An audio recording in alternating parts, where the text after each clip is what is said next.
Hello. You know about the animated adaptation of the toy brand Lalaloopsy, right? Honestly, I'm a pretty big fan and have a pretty big collection. I still am, but after watching that video, I can't really look at a specific Lalaloopsy girl the same as much as I used to. That's the case for Pillow Featherhead, yes, the sleepyhead of the main 8, plus my favorite. Here's why. So a couple of days ago, I was browsing MP4 files, don't ask, and found a file containing an unknown episode. Out of curiosity, I clicked on it, thinking not much would happen. The Lalaloopsy intro played, and it was pretty much the same as any other episode, but it was pretty poor quality. The title card had a counter consisting of a lamp sitting next to a thing of Sweet Dreams Melatonin with the words Stay Awake Syndrome written on the lamp. The episode began with Pillow getting ready to go to bed, yawning. Well, I would be lying if this weren't my favorite time of the day. Sleeping the night away. Am I right, sheep? She sighed. Sheep let out a bot, and Pillow turned off the lights, ready to sleep. As she was sleeping, she suddenly stopped. What? Suddenly I can't sleep. Again, she mumbled, then turning to see some melatonin gummies on her counter, thinking those could help. Spoiler, they didn't. Pillow then says to herself, what's happening? Is there something wrong with me? I just want to sleep. The scene then zooms out to Pillow's house. It cut to the very next scene in the morning, with an exhausted Pillow at Crumb's Sugar Cookies house, who's offering her some tea and cookies to help boost her mood. So what's with the long face, Featherhead? Crumbs asked out of worry. Well, I just couldn't sleep for the whole night, yeah. But I think it was hopefully only for that night. Pillow slurred, with a very weary expression. But thanks for the tea, though, she thanked Crumbs and left, still a bit tired. Later that day, Pillow decided to stay at Bea's Delzalot's house, telling her what happened, with Bea saying she should take a book to help her sleep a bit easier. You know, Pillow, maybe you should try counting sheep again, or even thinking of something super boring. That sort of worked for me when I couldn't sleep, so it should for you too.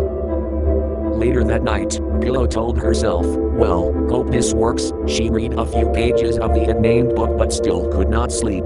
She suffered from another whole night of being unable to rest. The very next day, she had her come to Rosie Bumps and Bruce's hospital to ask the nurse what's going on with her, but twice as exhausted as yesterday.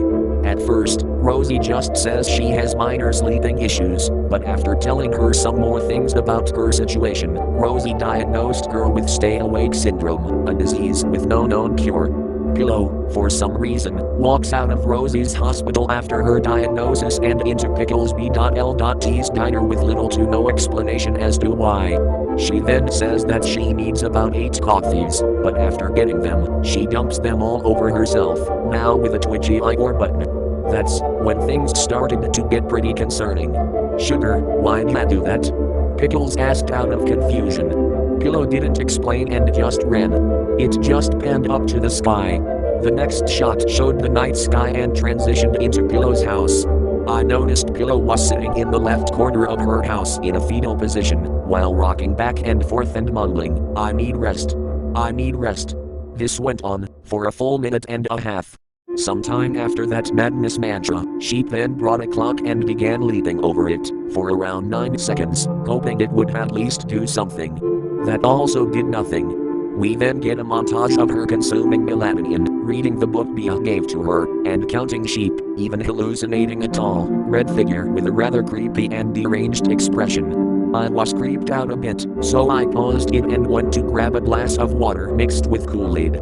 I then went back to watching the rest of the episode. We then get a shot to the other 7 main Lalaloopsies discussing that Pillow hasn't been heard from for 8 whole days at Bea's house. Joel declared, then we shall investigate whatever's going on with her. The 7 go to Pillow's house, covered in melatonin containers and scratches.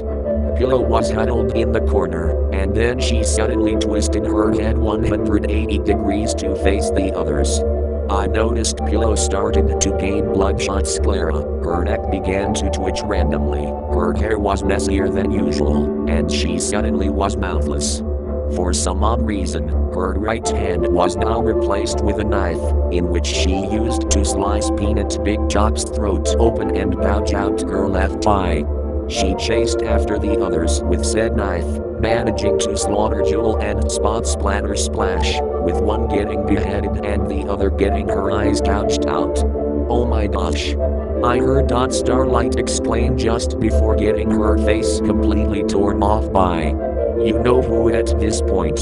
The depraved doll then tackled down Megan's fluff and stuff, managing to gouge out her eye, but just before attempting to stab her in, where I think her chest, she suddenly fell into cardiac arrest, likely due to the melatonin, giving Megan's the chance to stab her multiple times in the head, and that's where the episode ends. I have to say I was rather freaked out by that episode, even though it was all just fiction, but since it had a pretty graphic ending, I just shut my laptop, deleted the file and never spoke of that again. I got my pillow feather bed doll and placed her on a different shelf from where I usually store my Lalaloopsy dolls, just out of pure concern.